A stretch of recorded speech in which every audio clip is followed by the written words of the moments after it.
இந்த வீடியோல எதை பத்தி பார்க்க போறோம் அப்படின்னா, இப்போ வந்து நீங்க எங்கேயாச்சும் ஒரு வெப்சைட்டோ இல்ல உங்க மொபைல்ல வந்து ஒரு இடத்துல பாஸ்வேர்ட் சேவ் பண்ணி வச்சு, அந்த பாஸ்வேர்ட் டோட்டலா வந்து மறந்துருச்சு. நீங்க வந்து உங்க மொபைல்ல யூஸ் பண்ண ஒரு அக்கவுண்ட்டுக்கான பாஸ்வேர்டோ, இல்ல நீங்க ஏதாச்சும் ஒரு வெப்சைட்டோ இல்ல ஆப்லயோ லாகின் பண்ண பாஸ்வேர்ட் வந்து உங்களுக்கு மறந்துருச்சு அப்படின்னா, அது எப்படி வந்து நம்ம டக்குனே கண்டுபிடிக்கிறது அப்படின்னு இந்த வீடியோ வந்து பார்க்க போறோம். அண்ட் வாங்க வீடியோக்குள்ள போகலாம். And welcome to techno party.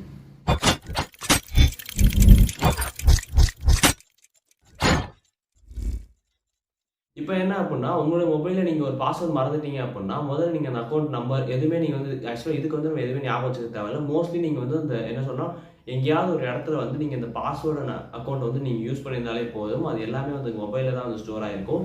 So நீங்க முதல்ல என்ன பண்ணணும் அப்படின்னா, உங்களுடைய மொபைல் ஓப்பன் பண்ணிட்டு குரோம் போய்ங்க. குரோம்ல போயிட்டு மேல வந்து 3 டாட்ஸ் இருக்கும். அத செலக்ட் பண்ணிட்டு செட்டிங்ஸ்குள்ள போய்க்கோங்க. செட்டிங்ஸ்குள்ள போனீங்க அப்படின்னா, உங்களுக்கு வந்து அங்க password manager and password methods 2 option இருக்கும். ஸோ நீங்க பாஸ்வேர்ட் மேனேஜர்க்குள்ள போனீங்க அப்படின்னா, நீங்க இது வரைக்கும் விசிட் பண்ண எல்லா வெப்சைட்ஸும் ஆப்ஸோட எல்லா பாஸ்வேர்ட்ஸுமே வந்து பார்த்தீங்கன்னா இருக்கும். நீங்க ஏதாச்சும் ஒரு ஆப்பா இருந்தாலும் சரி, வெப்சைட்டா இருந்தாலும் சரி, நீங்க வந்து அந்த பாஸ்வேர்டை வந்து சேவ்னு கொடுத்துருக்கணும். லைக் நீங்க வந்து அந்த பாஸ்வேர்டையும் அந்த யூசர் நேமையும் என்டர் பண்ணி முடிச்சோடனே உங்களுக்கு வந்து ஆட்டோமேட்டிக் சேவ் ஒன்று கேட்கும் இல்லையா?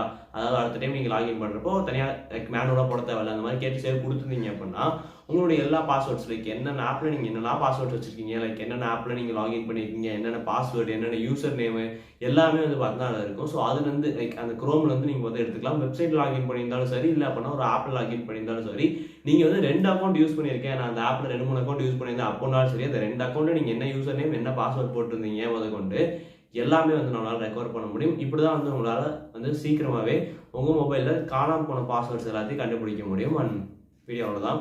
இது வந்து உங்களுக்கு ஒர்க் ஆச்சா இல்லையா அப்படிங்கிறத கீழே மறக்காம கமெண்ட் பண்ணிருங்க. அண்ட் வீடியோ அவ்வளவுதான். எனக்கு பிடிச்சிருந்தா சப்ஸ்கிரைப், லைக் நீங்க என்னென்ன பண்ணிக்கலாம்.